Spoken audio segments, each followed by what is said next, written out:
So today I'd like to introduce Wolfenstein: The New Order.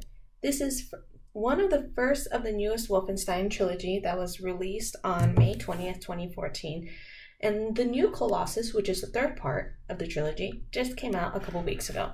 Now, I chose this game because of the closeness of the release date of the last part of the trilogy.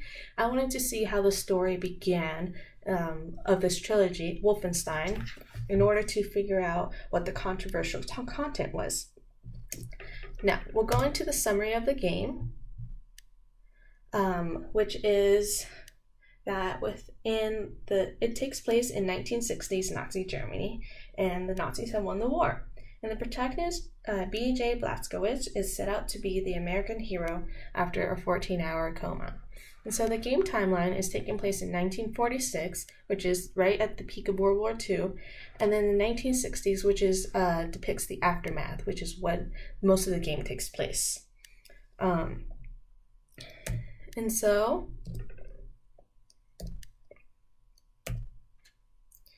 then now we go to the game reviews. These are some of the reviews that helped me choose this game, and they have analyzed the game, so it's not as biased, but only a comparison to other games, so it's more informative.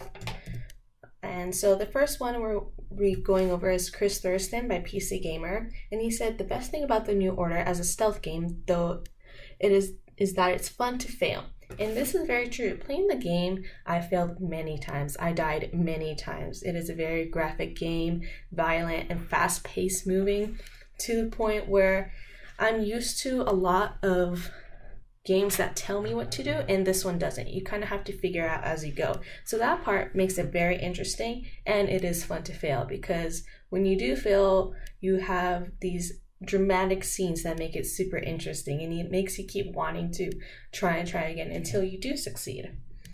And with Colin Moriarty, he says, in Wolfenstein, Nazis have a thriving space program, devastating ordnance, and an all-new gilded version of their capital city, Berlin. Areas little vacant comes to foot and car traffic, but it's cool to see Machine Games, which is the maker, vision of this terrible new fascist-dominated world. And I agree with Colin. He describes it as almost like an alternate universe where Nazis are a version of a fascist-dominated world.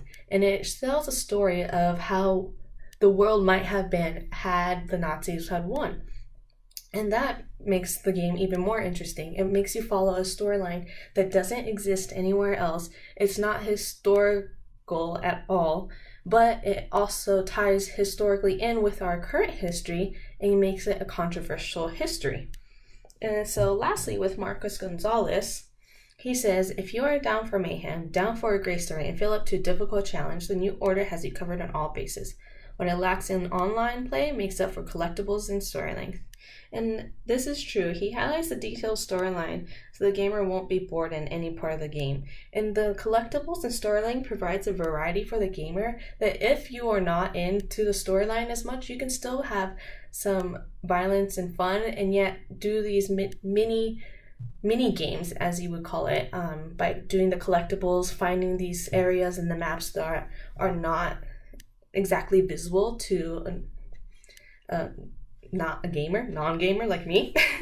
I had to go and find those secret things. I even looked it up online to find not cheat codes, but cheat chat rooms where it tells me exactly where those collectibles are.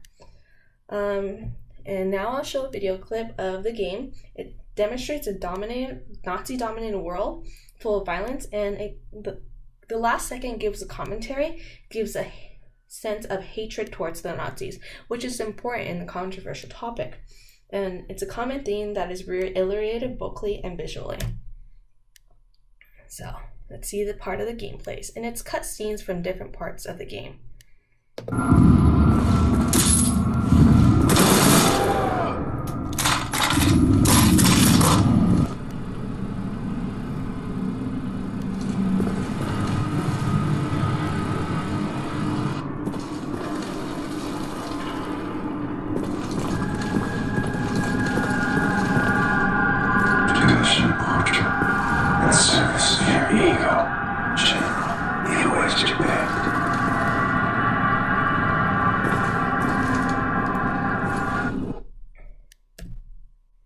So, to going a little bit in depth, there are a little bit more controversialness embedded into the game. There's audio representation, which gives a little bit of quality into the game. It has English, which you just heard, German and Polish, which the Nazis and the Allies actually speak, and they speak in their foreign tongue, which is great. And then for visual representation, this is where it brings out a little bit more controversial topics. It is predominantly a white male game. There is one antagonist female, but as I said, she is depicted as the antagonist of the game. And it goes over hypermasculinity. Your character, BJ Blaskovich, is almost superhuman to the point where he can take on so many bullets, still kill Nazis, and have the ability to have super strength. Even after a 14-year coma being stuck in a wheelchair, he is able to lift unhumane things you shouldn't be able to lift. So there's that. And then the violent graphics, which is obvious, blood, gore, and then the execution methods, which is way super graphic and detailed. And then, so going over the characters, we have the top is General Deathshed, scary, and then the bottom we have BJ Blaskovich, and you can kind of see the sense of hypermasculinity seen in the face and the jawline and the shoulders, and then this perfect G.I. Joe style character that is made for the US audience. And then we have the Nazi, which is depicted as an evil general, Deathshed. He is the antagonist, leading the Nazis to have a world domination. And in the scenes of the game, he does have parts where it shows that he's experimenting on prisoner of wars in order to further advance the technology that they have. And then further into Blaskovich, he is a protagonist, is seen as the war hero, and leads the revolution and revolts and the Nazi regime. And so going over controversial topics, number one is controversial because it goes against what we know historically of what happened in World War II. Historically, Nazi Germany has lost and is seen as the villain, and America became seen as the hero. And its allies, of course. There is political tension still with Nazi-related history, Germany and Russia. There's fear of such power and cruelty that it might come up again.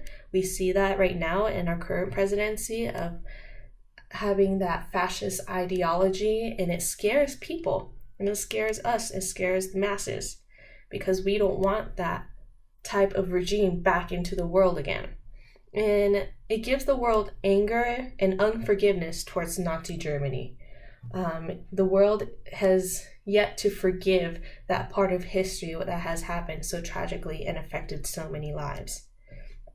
And with the game, it is totally different. It is the opposite. And so in 1947, the Allies attacked Nazi Germany, and your character, Blaskovich, leads his team to infiltrate the Nazi army. However, there's an interesting span of events. In December 21st, 1948, in the game, the atomic bomb gets hit in America. So this is something totally different. The atomic bomb historically gets hit on Hiroshima, Japan, in August of World War II. However, in this historical timeline, America is the one that gets hit in New York City, killing over 200,000 people, which is significantly less than the impact that Hiroshima had, but it is still a large impact on the game. And then, so another large historical timeline that revolves around the game is the fact that America surrenders. This ties in with American patriotism and the fact that it doesn't follow suit with our ideology of our patriotism. America normally would not give up, and in a game it does. And so when the gamer finds this out through this news article, it will infuriate them and create this anger towards Nazi towards the game. Lastly, I'd like to go over the controversial themes of the game, which is mainly just the Nazi Germany winning, the hypermasculinity presented, and Nazis' super technologically advanced warfare. It gives them empowerment and sense of power, and gives the opposite for the US, so powerlessness, loss of US pride. And then so finally, it gives the gamer patriotism, plus its controversial game content gives in a sense, a hyper real anger towards the Nazi. Thank you very much.